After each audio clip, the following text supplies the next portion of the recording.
मित्रों, किसी को डर है कि भगवान देख रहे हैं तो किसी को भरोसा है कि भगवान देख रहे हैं। भक्ति और भरोसा इतना करो कि संकट हम पर आए और चिंता प्रभु करे। मित्रों, मैं आप सभी के बीच आनंद सिंह फिर से एक बहुत ही प्रसिद्ध और रोचक कहानी के साथ प्रभु जगन्नाथ के परम भक्त माधव दास के साथ। मित्रों, जगन्नाथपुरी मंदिर उड़ीसा में स्थित है, जो चारों धामों में से एक है। हर वर्ष आषाढ़ माह में प्रभु जगन्नाथ, बलभद्र और सुभद्रा की रथ यात्रा बड़े ही धूमधाम और हर्षोल्लास के साथ निकाली जाती है, जिसमें तीनों देवताओं को विशाल रथों में बैठाकर नगर भ्रमण कराया जाता है। लेकिन इसके पूर्व प्रभु जगन्नाथ की एक ज्वर लीला भी बहुत ही रोचक और प्रसिद्ध है। ज्येष्ठ पूर्णिमा के बाद भगवान जगन्नाथ 15 दिनों के लिए अस्वस्थ होकर एकांतवास में चले जाते हैं। इसे उड़ीसा में अनसरा या ज्वर लीला कहा जाता है।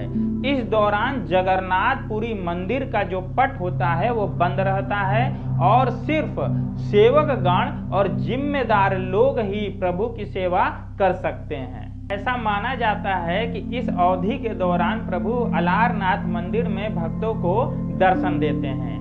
इस दिव्य परंपरा की कथा भगवान जगन्नाथ के परम भक्त माधव दास से जुड़ी हुई है।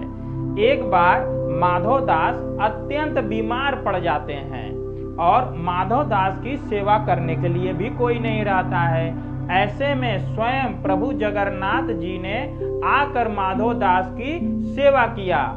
लेकिन जब माधव दास को यह एहसास हुआ कि प्रभु स्वयं मेरी सेवा कर रहे हैं, तो माधव दास ने प्रभु जगन्नाथ से हाथ जोड़कर विनती किया कि प्रभु, आप मेरी सेवा क्यों कर रहे हैं? आप तो पालक पिता परमेश्वर हैं, आप मुझे सीधे ठीक क्यों नहीं कर देते हैं?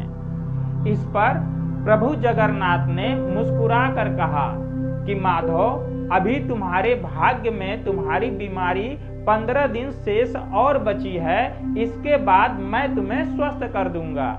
लेकिन माधव दास नहीं माने और भगवान भक्त के हट के आगे झुक ही गए।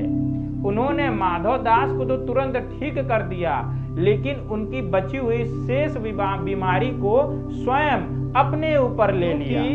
कर्म और भाग्य के विधान में स्वयं ईश्वर भी सीधे हस्तक्षेप नहीं करते हैं, यही भाग्य का विधान है। तभी से हर वर्ष ज्येष्ठ पूर्णिमा के बाद प्रभु जगन्नाथ 15 दिनों के लिए अस्वस्थ रहते हैं।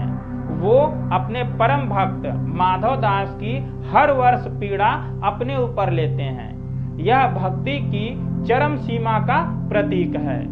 और फिर रथ यात्रा के दिन पूर्ण आरोग्य होकर भक्तों को दर्शन देने के लिए निकल पड़ते हैं। हर वर्ष की भांति इस वर्ष भी प्रभु जगन्नाथ अपने भाई बलभद्र और बहन सुभद्रा के साथ रथ पर आरूढ़ होकर अपने भक्तों को दर्शन देंगे।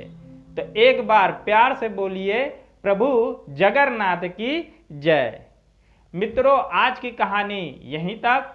मिलते हैं फिर से एक नई कहानी के साथ, बिल्कुल इसी चैनल पर, डाकिया डेली पंच। नमस्कार।